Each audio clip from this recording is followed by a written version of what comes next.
NCERT 12th Physics, Chapter 1, Exercise 1.5.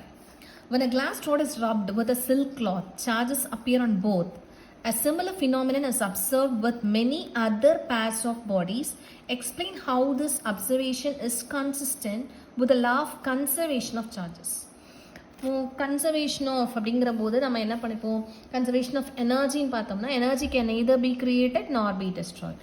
அதாவது energy உருவாக்கவும் முடியாது, நம்ம அழிக்கவும் முடியாது, அந்த மாதிரி சொல்லியிருப்போம். ஸோ சிமிலர் தான் இங்கே சார்ஜஸ் வந்து ஆல்மோஸ்ட் நம்ம எப்படின்னா ஒரு ஒரு பார்ட்டிக்கல், இப்போ நம்ம ஃபிங்கரே இருக்கும், நம்ம கையே இருக்குன்னா இப்போதைக்கு நமக்கு வந்து இது வந்து ஒரு சார்ஜ்டு நம்ம சொல்ல மாட்டோம். சார்ஜ் அப்படிங்கிறது என்னது, ஃபுல்லாக பாசிட்டிவ்லி சார்ஜ் இல்லை ஃபுல்லாக நெகட்டிவ்லி சார்ஜ் இப்படி இருக்கிறது தான் சார்ஜ் பார்ட்டிகல். இப்போ நம்ம கையை நம்ம நார்மலாக வச்சுருக்கோம்னா இட் இஸ் நியூட்ரல்னு அர்த்தம். இப்போ நம்ம கையை ரப் பண்ணுறோம், ஒரு ஃப்ரிக்ஷன் இருக்குன்னா தான் நமக்கு என்ன ஹீட் ப்ரொடியூஸ் ஆகும். ஃப்ரிக்ஷனால தான் நமக்கு என்ன ஆகும்னா சார்ஜஸ் ட்ரான்ஸ்ஃபர் ஆகுது. இப்போ சார்ஜஸ் ட்ரான்ஸ்ஃபர் ஆனாலுமே புதுசாலாம் உங்களுக்கு சார்ஜஸ் வந்து கிரியேட் ஆகுது. டிரான்ஸ்ஃபர்னா என்ன மீனிங், இருக்கிறது ஒரு இடத்துக்கு போகுது, இன்னொரு இடத்துல இன்னொன்று வருது, இதுதான் டிரான்ஸ்ஃபருடைய மீனிங். ஸோ சிமிலர் ஃபினாமினன் தான் இப்போ கிளாஸ் அண்ட் சில்கை நான் வந்து ரப் பண்ணுறேன். ஃபர்ஸ்ட் நியூட்ரலாக இருக்குது. நியூட்ரல்னா என்ன மீனிங், ஈக்குவல் அமௌண்ட் ஆஃப் பாசிட்டிவ்னா equal amount of negative charges இருக்கும். இங்கேயும் இதுதான் சில்க்கும் நியூட்ரல்னா என்ன மீனிங், ஈக்குவல் அமௌண்ட் ஆஃப் பாசிட்டிவ்னா equal amount of negative charges தான் இருக்கும். இப்போ நம்ம ரப் பண்ணும்போது என்ன ஆயிடுதுன்னா இதனுடைய நெகட்டிவ் சார்ஜஸ் எல்லாம் இங்கே வந்துடுது, சில்க்குக்கு வந்துடுது. இதனுடைய பாசிட்டிவ் சார்ஜஸ் எல்லாம் இங்கே போகுது, இங்கே போகுது.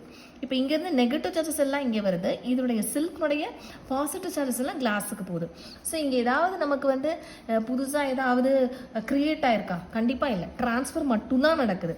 ஸோ அதனால தான் நம்ம என்ன சொல்கிறோம், கன்சர்வேஷன் ஆஃப் சார்ஜஸ். எந்த சேஞ்சஸுமே இல்லை, எதுவுமே கூடலை எதுவுமே குறையலை. ஸோ நம்ம எப்படி நம்ம energy can either be created nor be Detroit சொல்கிறோமோ, இங்கேயும் என்னது தான், ஜஸ்ட் என்ன பண்ணுறோம், சார்ஜஸ் வந்து ட்ரான்ஸ்ஃபர் தான் ஆகுது. அதாவது இங்கே பாசிட்டிவ் இது நெகட்டிவ்ங்கிற போது கண்டிப்பாக என்னது அட்ராக்ஷன், இல்லை ரெண்டுமே சேம் சார்ஜஸ்னால் ரிப்பல்ஸ், இந்த மாதிரி தான் நமக்கு நடக்குமே தவிர்த்து எதுவுமே உங்களுக்கு charges can neither be created nor be destroy தான். ஸோ இதனால law of conservation of charges வந்து எல்லா பேர் ஆஃப் பாடிஸ்லையும் இருக்குது. இதுதான் வந்து அதோட ஆன்சர். அதாவது நெட் சார்ஜ் வந்து இந்த கேஸில் ஜீரோவாக இருக்கும். Net charge is equal to 0. ஏன்னா இங்கே எவ்வளோ பாசிட்டிவ் சார்ஜஸ் இருக்கோ அதே போல் தான் இங்கேயும் நெகட்டிவ் சார்ஜஸ் இருக்கும். ஸோ இது அதோட ஆன்சர்.